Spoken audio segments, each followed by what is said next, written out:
Good morning, gang. Happy Saturday morning. Storms rolled through here overnight, and so I'm waiting for the sun to come up. I want to see how much water I got to the pond.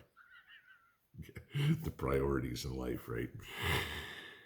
It's funny. I hear a lot in the news, in YouTube, wherever, America's doomed, we're screwed, everything like that. It's not. And I'm sorry. I'm not a doom and gloomer. I refuse to believe this country is lost. Okay. Call me naive. I don't care. Okay. Uh, I'm sorry. We were in a world of shit during the Cold War and the Cuban Missile Crisis, and miraculously, we're still here. A country is only as strong or as weak as its people are. Okay. And I still have a tendency to believe that a good portion of this country is very strong. Okay. Very pro America, very patriotic. There's a ton of people out here who would love to see the country fail and we turn into North Korea or something like that. But they're not the majority. They just seem to be because they get all the news, because sensationalism sells. Okay, that's about it. I'll give you some examples of why I say this. If you go back 15 years or so, West Virginia was a solid blue state. Now, solid red now. Okay. Go back even to as recently as 2015. Okay. Iowa and Ohio and Florida were purple states. They were, oh my God, this could go either way. I remember watching elections. It's like, well, it's a battleground. I mean, Iowa, Ohio, and Florida, solid red. Okay. I mean, the Democrats don't even need to bother campaigning there anymore. They have zero chance of winning. Okay. I mean, look at how big DeSantis won in Florida or something like that.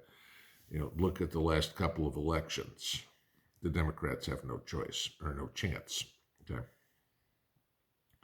But what I'm saying is this, you look at the news. I mean, there was a story. This was kind of funny. There was a story yesterday out there about some transgender guy.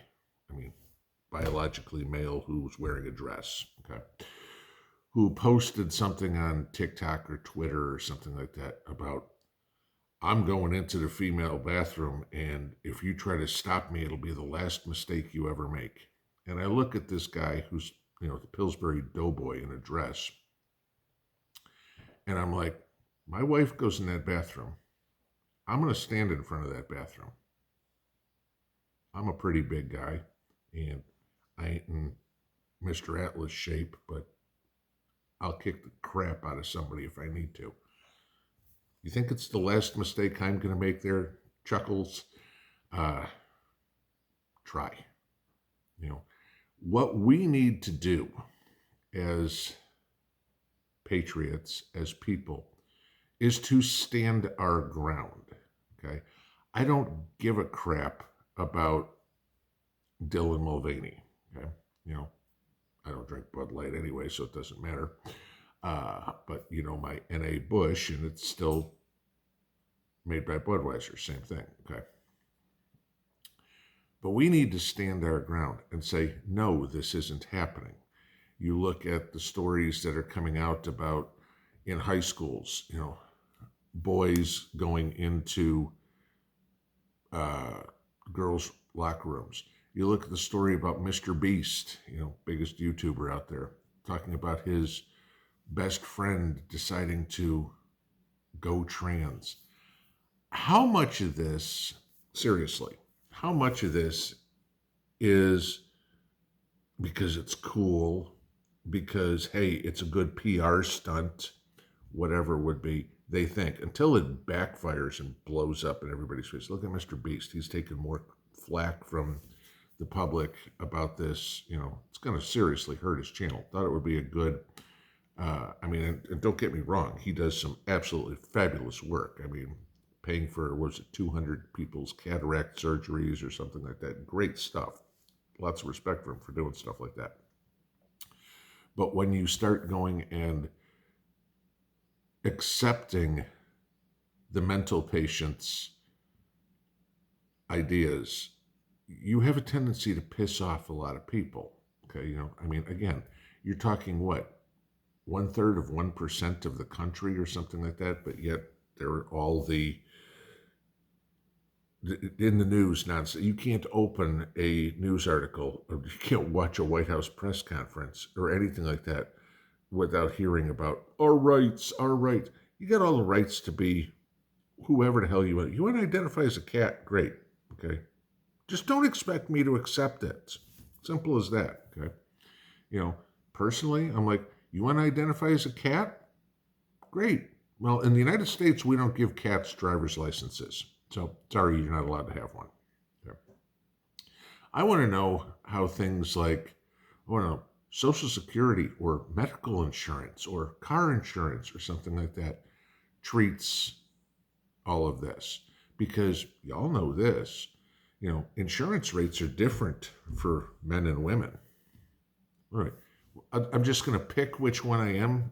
Well, for car insurance, I'm a woman because I get cheaper rates. But for sports, I'm a man, so I get better preference. You can't do that. It doesn't work. But then you look at some of the other stuff, and this is where I'm saying we haven't lost this fight by any means. I've talked many times about balkanization. They've coined it as the national divorce, whatever it is. It's actually going on. It may not be constitutionally legal document type national divorce, but the people are doing it, voting with their feet. I mean, California lost 900,000 people last year. Great. Including big businesses. What's California going to be? Well, uber liberal businesses and illegal aliens. Yeah, that's going to get you far, because I'm betting you Jose and Maria don't know a whole lot about computer programming. So they're not going to do a whole lot of productive work at Facebook. Okay. But that's going to be your only option for employees, because the rest of the people are leaving. The ones that are there, okay, the uber liberals, they're a minority. Okay. They need services too. They need the plumbers, the electricians, the small business owners, the restaurateurs, whatever it would be. And if they're all gone, cities die. I mean, look at Portland. Portland's dead. Okay, Portland's being wiped off the map. They are losing people like crazy. They're losing businesses like crazy. And what is it? Walmart's left. REI's left. Whole Foods is left. There was another business, I forget who it was, that left yesterday. Portland's dead. Okay, that's what happens with liberal policies. Look at California. I mean, I'll give you this. Maybe you know this, maybe you don't. California has 50%, half of the homeless people in the United States are in California. Half, okay? And people go, well, the weather's nice there, so the homeless go there. California buses out their homeless, okay? They try to get rid of it. When I was living in Salt Lake City, California was busing homeless to Utah, okay? Now, unless these people walked through Nevada and went back to California was trying to get rid of them. But California's got such a drug infestation and such a mental health care problem and such a homeless problem that people are leaving California like crazy. I mean, you hear stories every day about people. I've lived in San Francisco my entire life. I've got to get out of here. The city is dead. This is just what's happening. So now what do you have? Well, Gavin Newsom, who is on a stealth presidential exploration tour, thinks he has actually a chance of winning, okay, is now trying to get this. He wants federal aid to pay for housing for all of California's homelessness. Okay, so now people in Missouri and Tennessee and Maine should pay so California can house all these homeless people. Is it your fault? Is it my fault? No. Okay. So what are the people of California doing? The people of California are leaving. So now Newsom's going, crap, I can't steal from the people in California anymore. I need to steal from the federal government. Okay. What's Newsom got on Joe? Question. Okay. Remember Silicon Valley Bank? Okay. Just less than a month ago? Newsom's like, we need to get the government to bail them out. And Joe's like, hell, where do I write a check? I'll take money from the people in Oklahoma. We'll give it out to the Democrat, donors out there. No problem. Now Newsom's going to try to strong arm Joe. And you know what's going on. It's like, okay, Newsom's backroom deals. Joe, either write me this check or I'm running against you. People don't like you, Joe. 74% of the people out there say you're not fit for office. You know Newsom's using that. Okay. How far does it go? Well, once Newsom gets the check for this $30 trillion deal or whatever, however much it's supposed to cost for California to pay reparations, you know where that's coming from. Newsom's going to be like, Joe, you need to write me a check. I got to pay out $30 trillion.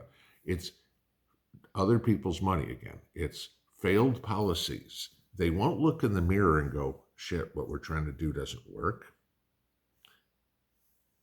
They just go, somebody else has got to pay for it. And the people are leaving California, Oregon, Washington, Illinois, Massachusetts, New York. People are leaving those states in droves. People are fighting back. People are saying no.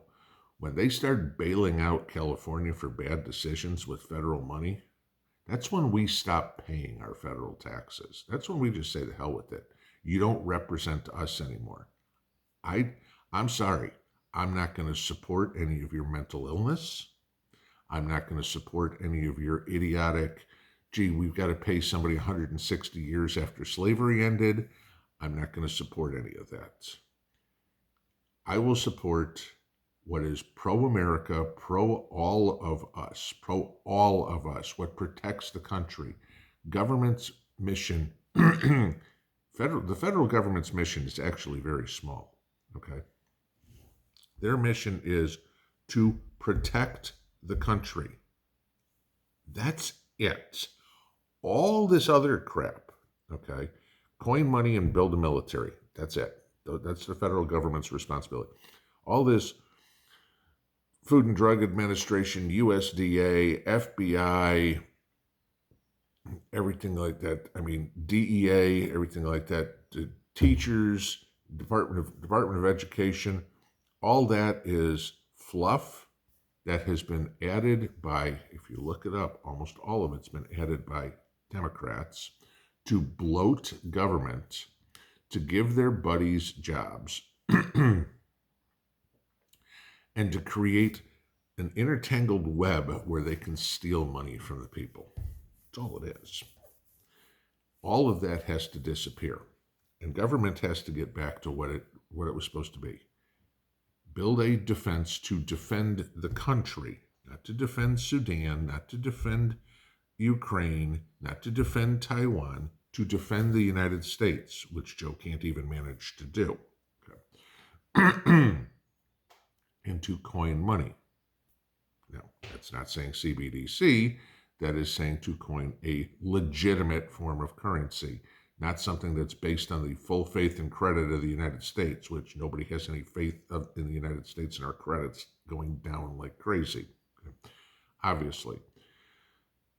This war is not over, okay? This is an ideological war between conservatism and liberalism. Conservatism will win. It always does, because liberalism, socialism, communism has never succeeded ever in the thousands of times it has tried to be implemented throughout history. Eventually, we will get our country back. We just have to ride it out long enough, and we have to stand our ground. It's important that you stand your ground, that you refer to somebody by their genetic markers, not the clothes they wear. It's important you defend your wife, your daughter, when they go into a locker room, when they go into a bathroom, and you don't let anybody by. Okay? It's important that when they tell you, we deserve reparations, your answer is, hell no, you don't. You weren't a slave. Okay? It's important that when the government tries to steal from you, you push back. That is the only way we are going to keep this country. The people that are so egotistical, like a Gavin Newsom or like a Joe Biden, we're not, there is no negotiation. You're going to raise the debt ceiling. No, we're not, Joe. You're going to cut spending. We're going to negotiate this. I mean, the debt ceiling will get raised. Don't get me wrong, has to. There's going to be spending cuts. If Joe says no, no, no, no, no, if he's adamant about it, there will be a shutdown. Fine, good, okay. Personally, like I said yesterday, shut it down forever. I don't care. The government's useless, especially this administration. But guys, don't ever give up hope. Don't ever think. Listen to these gloom and doomers that are like, the United States is over, there's no getting it back, whatever it is. No, on the path we're on right now, with everybody being complacent, there's no getting it back. If we finally stand our ground and say, we aren't accepting this, the end, we'll get our country back. Pinball out.